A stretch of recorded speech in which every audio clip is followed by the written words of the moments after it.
Welcome to my student. हम आपको बताएंगे application of partial differential equation का इंट्रोडक्शन बताएंगे और उसके बाद हम आपको ऑब्जेक्टिव क्वेश्चन पे लेकर चलेंगे, क्योंकि आपका एग्ज़ाम होने वाला है और ऑब्जेक्टिव क्वेश्चन सारे आते हैं। तो हमारे पास मैंने कलेक्ट किया है इंपॉर्टेंट ऑब्जेक्टिव क्वेश्चन के लिए। तो classify of partial differential equation का क्लासीफाई कैसे करेंगे, कोई डिफरेंशियल इक्वेशन इस फॉर्म में हो तो क्लासीफाई कैसे करना है। इसमें ए बी सी निकालेंगे, याद करिए डिस्क्रिमिनेंट निकालते थे तो B square minus 4ac less than 0 हो जाएगा तो एलिप्टिक हो जाएगा, और B square minus 4ac greater than 0 हो जाएगा तो हाइपरबोलिक हो जाएगा। बी स्क्वायर माइनस 4ac अगर आपका 0 हो गया तो ये पैराबोलिक हो जाएगा। इससे कंपेयर करा के हम निकाल सकते हैं। ओके, अब इसके बाद में है वन डायमेंशनल वेव इक्वेशन। ये बहुत इंपॉर्टेंट है। वन डायमेंशनल वेव इक्वेशन होता है del 2z del x square equal to del 2z upon del t square. ये आपका हाइपरबोलिक होता है। तो वन डायमेंशनल वेव इक्वेशन क्या होता है, हाइपरबोलिक होता है। तो बच्चों चलिए देखिए, क्वेश्चन मैंने कलेक्ट किया है application of partial differential equation का। इसको आपको क्लासीफाई करना है ऑपरेटर के द्वारा। तो चलिए इसको सॉल्व करते हैं। बहुत इंपॉर्टेंट क्वेश्चन है, कल हो सकता है आपके पेपर में आ जाए। कल AKTU का पेपर है, तो उसी के लिए मैंने ढेर सारा मेहनत किया है। लाइक करिएगा, कमेंट करिएगा और शेयर करिएगा और बच्चों को मदद मिल जाए। तो ध्यान दीजिएगा, हम इसका कंपेयर कराते हैं। यहाँ पर a की वैल्यू कितनी है, 1 है, और जो del 2x del x square है यहाँ पर b की वैल्यू 1 है, c की वैल्यू 1 है। तो b स्क्वायर माइनस 4ac निकालें तो b की वैल्यू 1 का स्क्वायर 1, 4, a की वैल्यू 1, तो यहाँ क्या आ जाएगा, -3 आ जाएगा। अब -3 आया तो इसका मतलब ये क्या है, 0 से कम है। 0 से कम है तो ये आपका क्या हो जाएगा, एलिप्टिक हो जाएगा। बच्चों को समझ में आया, ये क्या हो जाएगा, एलिप्टिक हो जाएगा। यहाँ पर हम कंपेयर कराते हैं तो a की वैल्यू क्या है, 4 है, और b की वैल्यू भी 4 है, और c की वैल्यू क्या है, 1 है। तो b स्क्वायर माइनस 4ac करते हैं। b की वैल्यू है 4, 4 का स्क्वायर 16, और 4, और a की वैल्यू 4, c की वैल्यू 1, तो 4 आ जाएगा। 4 4 जा 16, आपका 0 आ गया। तो 0 आ गया तो इसका मतलब ये क्या होगा, पैराबोलिक होगा। ठीक है, 0 आएगा, टेक्निक यही है। 0 आया तो पैरेलल, 0 आया पैरेलल, पास है पैरेलल, पास है पैराबोलिक। ओके, निगेटिव आया, निगेटिव कब बनेगा, जब अंडा हो जाएगा। अंडा का ऐसा होता है, एलिप्टिक होता है। निगेटिव होगा तो अंडा बन के आया तो एलिप्टिक हो गया। ओके, इस ट्रिक से आप पहचान सकते हो। ओके, अब यहाँ पर आप कंपेयर करिए और इसको लगाइए, बताइए कितना आया। ठीक है, आपके लिए है। अब इसको लगा के हमें आंसर बताइएगा कमेंट बॉक्स में। Okay, b square minus 4ac करिएगा। ठीक, अब बच्चों आपके छोटे छोटे क्वेश्चन आएंगे कल के पेपर में, बहुत इंपॉर्टेंट है, देखिएगा, और इससे आपको थोड़ा सा हेल्प मिल जाएगा। थोड़ा लेट हो गया, नहीं तो मैं और क्वेश्चन डाल सकता था। ठीक है, आपको कमेंट करके बताना चाहिए, प्लीज़ सर ऑब्जेक्टिव क्वेश्चन बना दीजिए। व्यस्तता काफ़ी ज़्यादा रहती है तो इस वजह से ध्यान नहीं आया। कई बच्चों ने आज मुझे फ़ोन करके बताया कि सर प्लीज़ सर कुछ बना दीजिए, 5-6 मिनट समझ में नहीं आ रहा कैसे आएगा। तो इसके लिए मैंने कोशिश किया बनाने की। अगर थोड़ा मुझे और टाइम मिल जाता तो मैं और अच्छा बना सकता था। ठीक है, कोई बात नहीं, जो हुआ सो हुआ। अब कल आपको पेपर देना है तो इसके लिए आपको अच्छे से तैयारी करनी है। ठीक है, वन डायमेंशनल वेव इक्वेशन क्या होता है, ध्यान दीजिएगा, ये याद कर लीजिएगा। वन डायमेंशनल क्वेश्चन आना ही आना है, और वन डायमेंशनल को कैसे सॉल्व करता है, हाउ टू सॉल्व करेंगे, इसको मैं अभी आपको बताऊंगा। ठीक है, एक क्वेश्चन बनेगा वन डायमेंशनल पे, एक क्वेश्चन बनेगा 2 डायमेंशनल पे। ठीक है बच्चों, और हीट पे आएगा क्वेश्चन, ज़रूर आएगा। छोटे छोटे क्वेश्चन आ रहे हैं तो परेशान मत होइएगा, पेपर आप पूरा करिएगा। कोई क्वेश्चन आपको नहीं आता है तो आप तुक्का मार सकते हो, नेगेटिव मार्किंग नहीं रखा गया है, और कोई क्वेश्चन छोड़िएगा नहीं आप लोग। ओके, और बबलिंग जो आपको करना है, ठीक है, तो पहले आप पेंसिल से डॉट बना दीजिएगा, फिर बबलिंग करिएगा, नहीं तो फिर गड़बड़ हो सकता है। बबलिंग भी अच्छे से करिएगा, बहुत गड़बड़ी करते हैं बच्चे, बबलिंग में गड़बड़ी कर रहे हैं, वाइटनर बार बार मांगते रहते हैं, तो इसलिए आपका गड़बड़ हो सकता है। तो पहले डॉट बना दीजिएगा बबलिंग में, और उसके बाद में जब कंफर्म कर लीजिएगा हाँ ये बिल्कुल सही है, तभी आप उसको गोला बनाइएगा। 2 घंटे का पेपर है, आप 45 मिनट पहले अच्छे से सॉल्व करके टिक कर लीजिए, और उसके बाद में फिर बबलिंग करिएगा। ठीक है, थोड़ा सा बबलिंग कर लीजिएगा, फिर लगाइएगा, फिर बबलिंग करिएगा। एक बैग बबलिंग करने के लिए मत रखिएगा। तो बच्चों चलिए हम बताते हैं वन डायमेंशनल वेव इक्वेशन क्या होता है। तो del 2u del x square del 2u del t square आपका ये वेव इक्वेशन होता है। ठीक है, यहाँ c स्क्वायर भी कहीं कहीं मिल जाएगा, तो ये आपका वेव इक्वेशन हो जाएगा। ठीक है, वन डायमेंशनल वेव इक्वेशन। और वन डायमेंशनल वेव इक्वेशन कैसा होता है अभी मैंने आपको बताया था, तो आप गेस करके बताइए कैसा होता है। अभी मैंने शुरू में जैसे कॉन्सेप्ट बताया था उसमें मैंने बताया था। तो वन डायमेंशनल वेव इक्वेशन आपका क्या होता है, हाइपरबोलिक होता है। ठीक है, ऐसे ही क्वेश्चन पूछा जाएगा बच्चों, टेंशन मत लीजिएगा। वन डायमेंशनल वेव इक्वेशन क्या होता है, हाइपरबोलिक होता है। अब वहाँ पर अगर आपको नहीं समझ में आ रहा है हाइपरबोलिक कैसा होता है, तो वन डायमेंशनल वेव इक्वेशन तो याद ही कर लीजिए।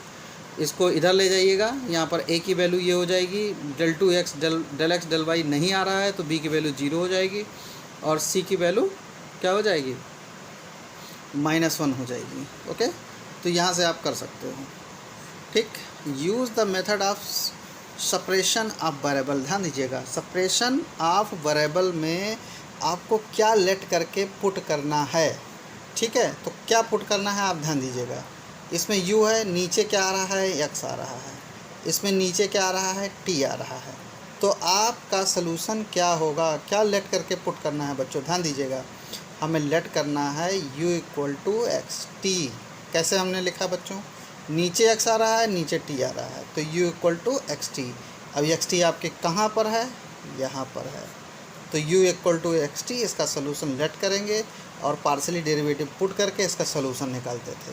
तो छोटा क्वेश्चन आ रहा है, आपका कॉन्सेप्ट पूछा जाएगा, कॉन्सेप्ट में आपका सलूशन आपका इस तरह से बन सकता है। ओके, वाइब्रेटिंग स्टिच स्ट्रिंग क्या होता है, ये अब ध्यान दीजिएगा। ये वेव इक्वेशन का इक्वेशन लिखा है, क्या लिखा है बच्चों, वेव इक्वेशन लिखा है। अभी वेव मैंने आपके दर्शन कराया था, वन डायमेंशनल वेव इक्वेशन, देखिए बिल्कुल वही लिख के आया है ना। तो क्या होता है, वेव वन डायमेंशनल होता है, यानी स्ट्रेच को स्ट्रिंग करके, ध्यान दीजिएगा, कोई स्ट्रिंग है, मान लिया एक डंडा ले लिए, अब उसको स्ट्रेच करना है। स्ट्रेच करना है मतलब एक पकड़ के ऐसे घुमाएंगे तो वाइब्रेट करेगा नीचे ऊपर, यूं करके ऐसे वाइब्रेट करेगा डंडी, तो वाइब्रेट करेगा तो क्या जनरेट करेगा, one dimensional wave equation generate करेगा बच्चों।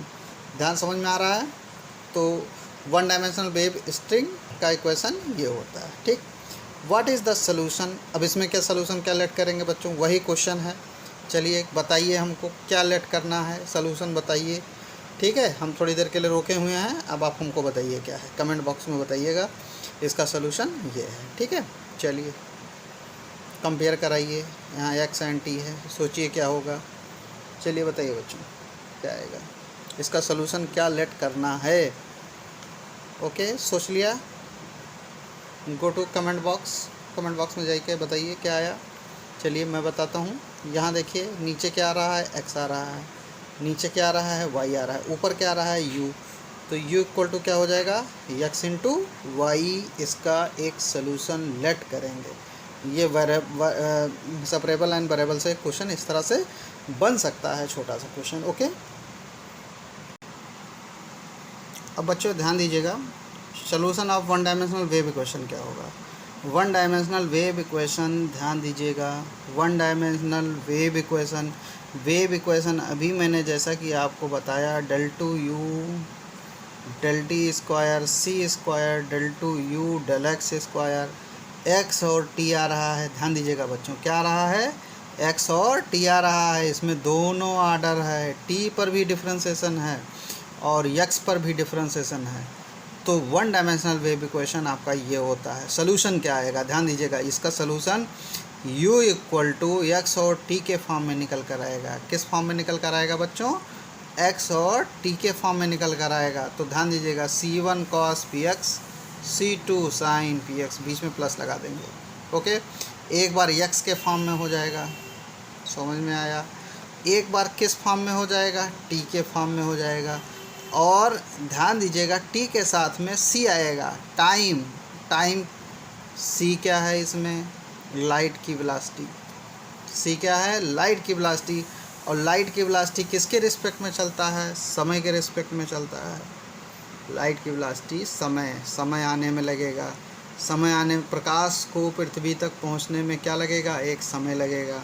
तो समय t, c क्या है, प्रकाश का वेलोसिटी, यानी c के साथ t होगा। ध्यान दीजिएगा, ये आपका सलूशन बन जाएगा, c1 cos px c2 sin px into c3 cos cpt c4 sin cpt, ये आपका एक सलूशन बन जाएगा। तो बच्चों आपका इस ऑप्शन ए सही हो जाएगा, ए पे बबलिंग मारनी है। Two dimensional wave equation. Okay, two dimensional wave equation क्या होगा, अब ध्यान दीजिएगा। Two dimensional wave equation, wave equation two dimensional आपको समझना है। तो अब वन डायमेंशनल में ध्यान दीजिएगा, दो चीज़ आ रही थी, एक्स और टी आ रही थी। अब टू डायमेंशनल है तो एक्स और टी के साथ में क्या ऐड हो जाएगा, वाई आ जाएगा। ये आपका सोल्यूशन हो जाएगा। समझ में आ रहा है आपका टू डायमेंशनल वेव इक्वेशन।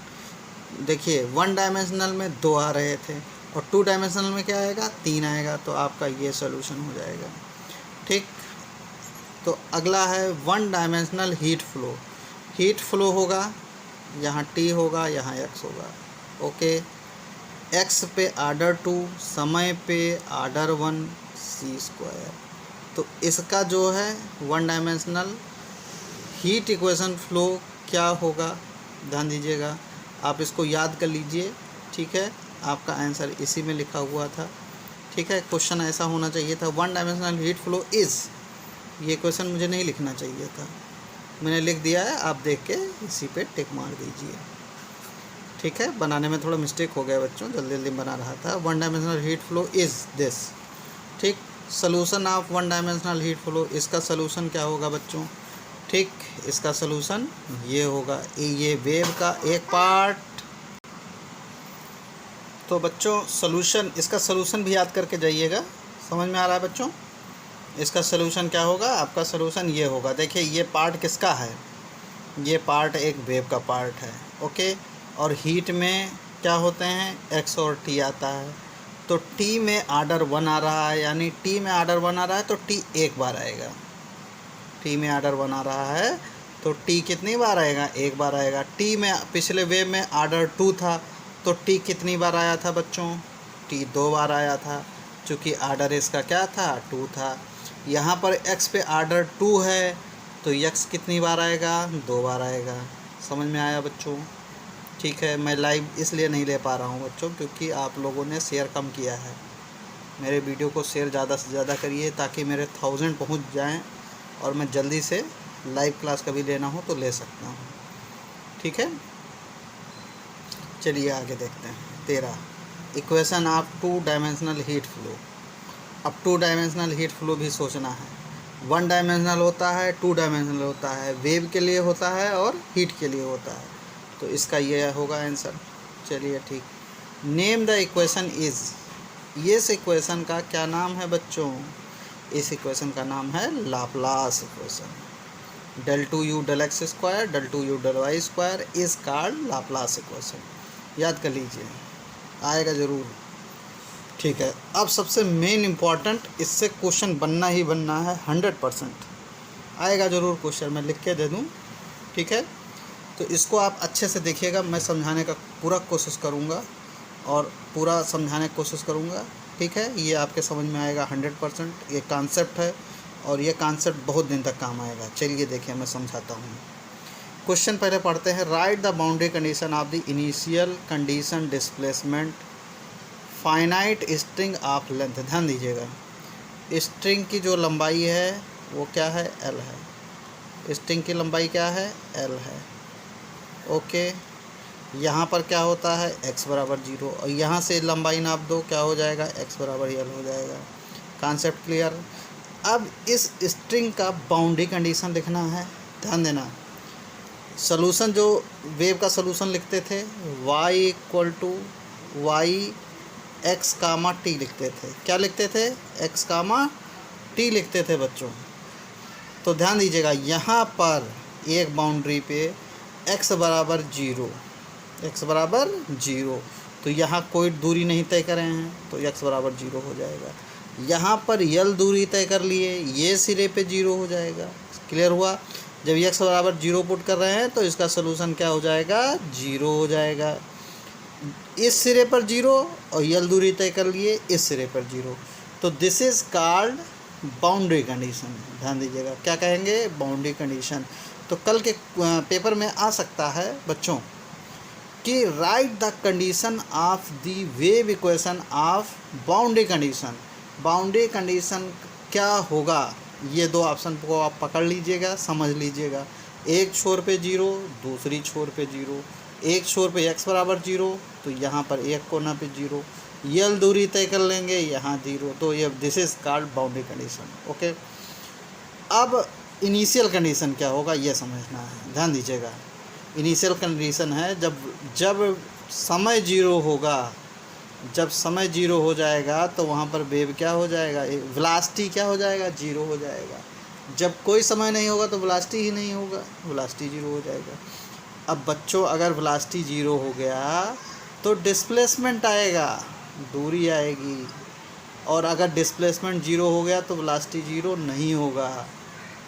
ध्यान दीजिएगा, वेलोसिटी अगर डिस्प्लेसमेंट 0 नहीं है, अगर डिस्प्लेसमेंट 0 है तो वेलोसिटी कुछ ना कुछ दिया होगा, वेलोसिटी दिया है तो डिस्प्लेसमेंट 0 हो जाएगा। तो यहाँ पर डिस्प्लेसमेंट 0 है तो आपका वेलोसिटी 0 है तो ये डिस्प्लेसमेंट होगा। ओके, समझ में आ रहा है बच्चों? तो ये आपका ये इनिशियल कंडीशन है। इनिशियल कंडीशन को आपको समझना है, बाउंड्री कंडीशन। ओके, एक क्वेश्चन इस पे बन सकता है, इसको आप याद कर लीजिए बच्चों, आएगा ज़रूर। वाइब्रेटिंग स्ट्रिंग का सोल्यूशन याद कर लीजिएगा, वाइब्रेटिंग स्ट्रिंग और हीट का सोल्यूशन याद कर लीजिएगा। वाइब्रेटिंग स्ट्रिंग का सोल्यूशन आ सकता है, इक्वेशन याद करिए, सोल्यूशन याद करिए, बाउंड्री कंडीशन याद कर लीजिए। ठीक है, हीट का इक्वेशन याद कर लीजिए और उसका सोल्यूशन याद कर लीजिए हीट इक्वेशन का, और हीट इक्वेशन का बाउंड्री कंडीशन याद कर लीजिए। इससे एक एक क्वेश्चन फंस सकता है। क्वेश्चन जो बन रहे हैं बच्चों आपके इस पेपर में बस बेसिक क्वेश्चन बन रहा है, बस आपको कॉन्सेप्ट पढ़ के चले जाना है, टिक मार के चले जाना है। ठीक है, चलिए धुआंधार एक क्वेश्चन है, ये भी आ सकता है कल के पेपर में। ठीक है, मैं गेस करके बनाया हूँ बच्चों, बहुत मेहनत लगी है बनाने में, मुझे 1-1.5 घंटा लगा है सोच के बनाने में। तो मेरी मेहनत को बेकार जाने मत दीजिएगा, इसको अच्छे से आप पढ़िएगा, आप ही के लिए मैंने बनाया है। शेयर करिएगा, लाइक करिएगा, सब्सक्राइब करिएगा, मेहनत से, पूरी मेहनत से बना हुआ है। ओके, तो what is the steady state? Steady state क्या होगा? ठीक है, U is independent of T। ध्यान दीजिएगा, जो हमारा U निकल के आता है, U जो है अगर समय पे डिपेंड नहीं करेगा तो du/dt क्या हो जाएगा, 0 हो जाएगा। यानी डायरेक्ट हम बता रहे हैं बच्चों, स्टेडी स्टेट वो होता है जहाँ पर T क्या होता है, समय का इंडिपेंडेंट, यानी du/dt हम 0 पुट कर देंगे। बच्चों समझ में आया? ठीक है, अब हम इसी में और क्वेश्चन घुमा रहे हैं, ध्यान दीजिएगा। 1 डायमेंशनल हीट फ्लो का स्टेडी स्टेट क्या होगा, du/dt हम 0 पुट कर देंगे। क्या पुट कर देंगे? du/dt 0 पुट कर देंगे, ये लाप्लास इक्वेशन बन जाएगा। क्या बन जाएगा? जब यहाँ 0 पुट करेंगे अपॉन में जाकर 0, this is called Laplace equation. एक ही उसमें मैं कई का आंसर बताने की कोशिश कर रहा हूँ, तो कुछ है बच्चों समझ में? स्टेडी स्टेट में क्या पुट करेंगे, du/dt 0 पुट कर देंगे, du/dt 0 पुट कर देंगे, लाप्लास इक्वेशन बन जाएगा। ओके, तो स्टेडी स्टेट के लिए क्या आंसर होगा, du/dt 0 हो जाएगा। एक क्वेश्चन इससे बन सकता है। तो बच्चों ये मेरा वीडियो कैसा लगा आप कमेंट बॉक्स में बताइएगा, शेयर करिएगा, सब्सक्राइब करिएगा, लाइक करिएगा। ठीक है, जैसा अच्छा लगेगा बताइएगा। ठीक है, आपके लिए बेस्ट ऑफ लक, आपके क्वेश्चन फंसें और आप अच्छे से मेहनत करें, ये मेरी शुभकामना है। Thank you very much. अभी अगला भी बनाना है तो उसके लिए कोशिश किया जा रहा है।